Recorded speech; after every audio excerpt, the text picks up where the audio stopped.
In my videos, I like to talk big game about worlds in The Sims 3. I mean, that's why you're probably on this channel for. Since I've gained a lot of new viewers and also hit a couple of milestones, I want to tell you more about myself, but just talking about what I like would be so overdone, right? So here's what I'm going to do. Let's make a world for The Sims 3. Hello and welcome to my channel. I'm You Don't Care About Philip and you're watching the first ever devlog for a new town for The Sims 3. Today I obviously don't have everything finished, I'm just getting started, but in this video I want to set some ground rules and tell you how I work and what you can expect from this project. Now just let's get into it. If you are driving around a highway somewhere on a red desert, you might come across a charming little town. It's the 1950s, so everything here is very mid-century, colorful and traditional. One day, one of the families that lived there invented a time portal that could take Sims into the future. In a matter of months, almost every resident gets hooked on the new technology and they bring it home. This small town now has such a technological jump in almost every field that every sim reacts to it differently. Now, this utopia might turn out to be a bit more complicated than it first seems. Welcome to Atomic Springs. For you to better understand my point of view while creating this world, let me tell you about some of my inspirations for it. Grand Budapest Hotel, but also very importantly Asteroid City by Wes Anderson, are both films that heavily inspire my color palette for this world. I'm also heavily inspired by Barbie Land in the Barbie movie by Greta Gerwig. Atomic Springs is supposed to be very artificial, and I want for most things to have a very clean and almost plasticky look to them. I've done a few realistic worlds, and that's obviously awesome as well, but this town is supposed to feel fake, oversaturated, and just a bit off. Some of my other reference points for this world are movies like Truman Show by Peter Weir, or Some Kind of Heaven by Lance Oppenheim. Also, Stepford Wives and White Noise. I want many places to look a bit surreal, like from an ad, or just any suggestion of liminal spaces is very much intentional here. Think of the town from Edward Scissorhands, for example. I am also heavily inspired by the episode Nosedive of the Netflix series Black Mirror, which had this pastel look to it and it was set in the future. It might be silly, but also the Jetsons are a huge thing if we want to talk about this topic.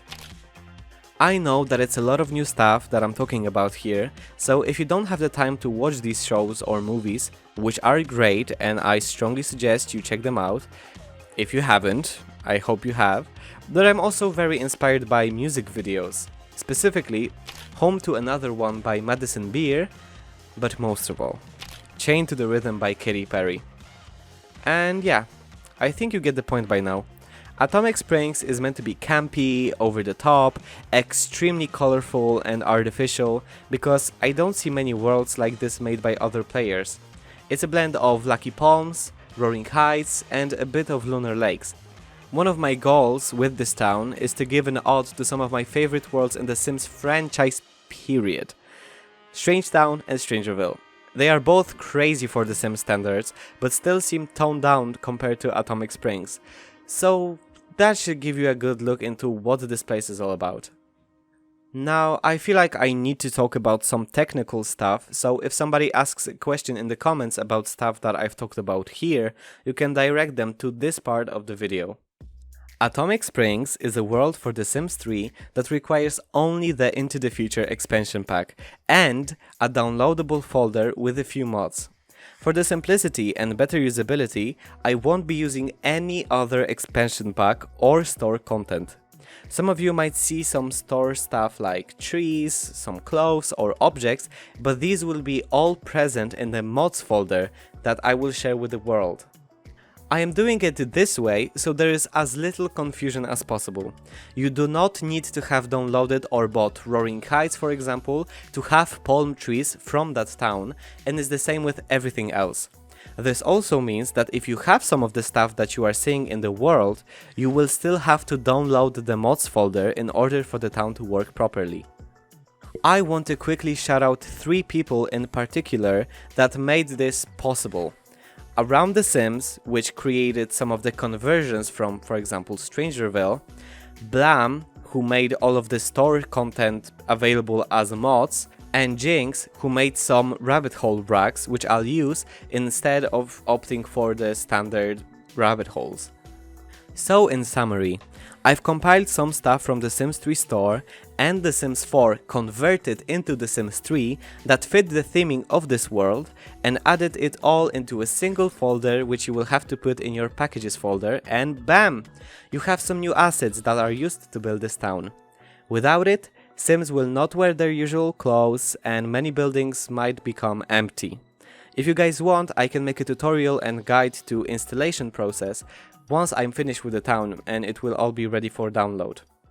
Now, enough yapping. Let me quickly show you what I've already got so you can get the taste of what's to come. Okay, so this is Atomic Springs version 0.0.1. This is like the pre-alpha. So don't get scared with the many empty lots and the just like flat textures everywhere. This will be fixed.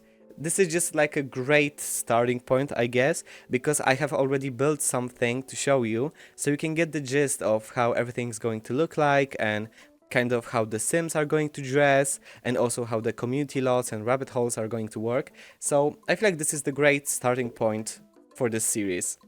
As you can tell, this is the first time, I believe, on this channel that I don't have a script and I'm going completely off the cuff, so apologies if I stutter a bit or maybe say something incorrectly. I'm really trying. I'm really trying.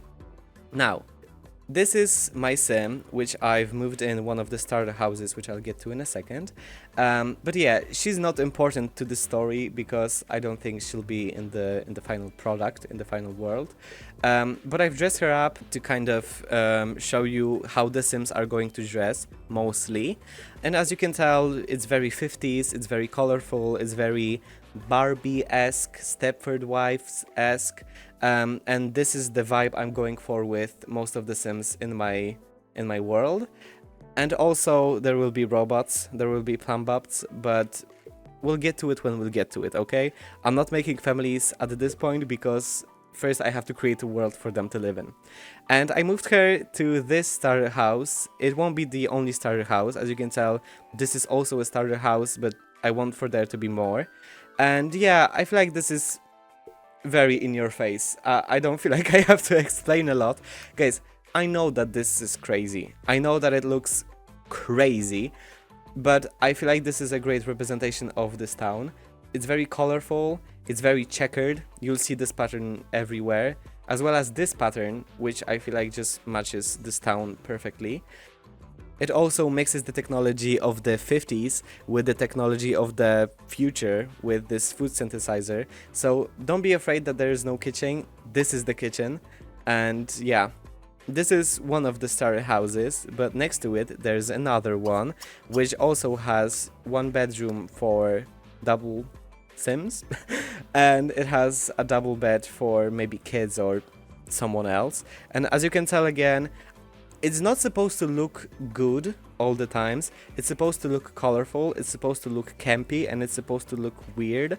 So yeah, these are both starter houses, which you can just move in straight away, and I'll definitely add more, but these are just like the examples of what I'll give with other starter houses. Next to it is the first build I ever created on this map.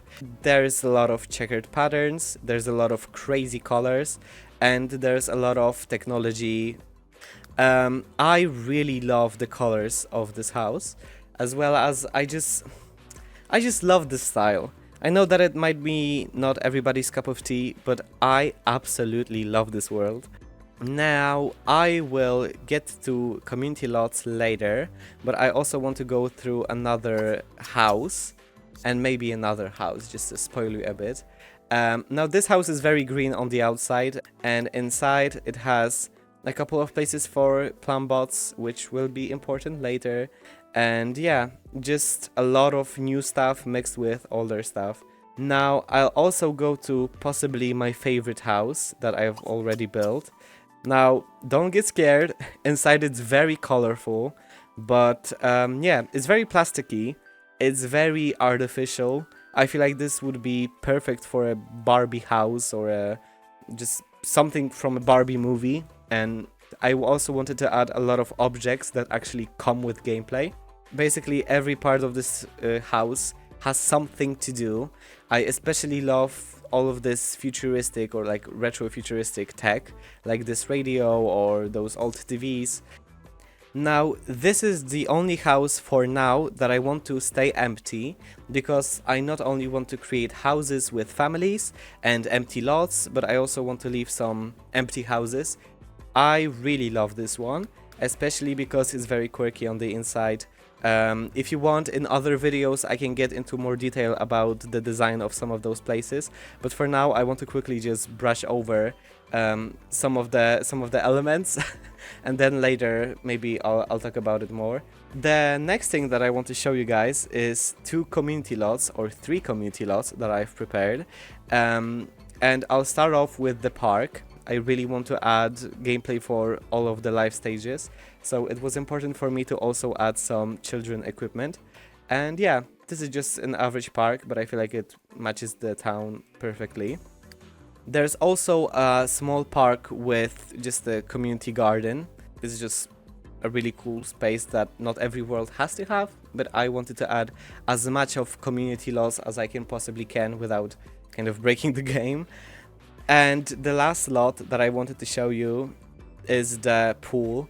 It's inspired by Trixie Motel, which is in Palm Springs. It's very pink, and on the inside it is kind of a small motel. As I said previously, I'm not using any other expansion packs, but I feel like it could easily be turned into a resort from the Island Paradise expansion pack. So if you want it, go ahead. I feel like it's a great opportunity to kind of renovate it. And the last thing that I want to show you is kind of the city center area. Now, this is where the portal will be. It's a very important place in terms of lore, and I'll definitely update it to add more just stuff around it. It's very inspired by Strangerville. You might recognize some of the roads layout and as such. Now, the way that I'll do rabbit holes is by making custom rabbit holes and using Jynx's rabbit hole racks, which work just as well and actually allow me to create this rabbit hole for the community theater. And this, for example, is the business building. So your Sims can easily visit it, do everything they need to do, and still it looks perfect with the surrounding area. In terms of the size of the world, I don't want for this to be like a super large world, but it's also not small either. And also over the river there will be a few houses and other community lots, but I'll get to it in another video, because this part of the town might be just as interesting, if not more, than this part of the town. This is where we stand. Obviously it's not much, but trust me, it took a lot of time, and it will take a lot of time. Don't expect for this project to be over in a week or two. So yeah, this was my portion of Off the Cuff, talking about stuff that I'm just looking at. I am very sorry if I started to stutter a lot, because I'm just not used to talking outside of the script. So yeah, thank you so much. Now let's get on to the rest of the video. And that would be it for this video. I know that it's not as organized as my previous video essays, but I didn't want to leave you with no content, and this town cost me a lot of time. Don't worry, I'll be back reviewing and overthinking stuff really soon, but I also want to diversify my channel and share some of my ideas with you. I love the stuff that I have already made and wanted to show you what you'll be able to play hopefully very soon. While we're at it, I want to quickly thank Caden, Lizzie, Maya Anderson, Marticore? What the hell? Thank you so much for supporting me. I am truly honored. Your videos, both English and Polish, inspired me to try my luck in this YouTube game, and I'm extremely thankful for your encouraging words and your support. I want to also thank an anonymous Ko-fi supporter, Anika, Quake Riley, and Una for all donating to me on my Ko-fi page. You guys make my day. If you want to support my channel directly, check out the description or the pinned comment for the link to my Ko-fi. You can donate directly to me, so I can afford new recording gear, so my videos are high quality and more frequent. Of course, do not feel forced to do it, it's completely optional. I also want to thank you from the bottom of my heart for the amazing discussion under my videos. I try to keep up and respond to as many as I can, but please do not feel left out if I didn't respond right away. There is a lot of comments for me, a single person to respond to. If you have any suggestions, questions, or anything regarding this world, please be sure to leave it in the comments, and who knows, maybe some of your ideas will end up in Atomic Springs. But for now, I'm going back to Atomic Springs to work on some crazy houses and even crazier sims. Don't forget to like, subscribe, and thank you for watching.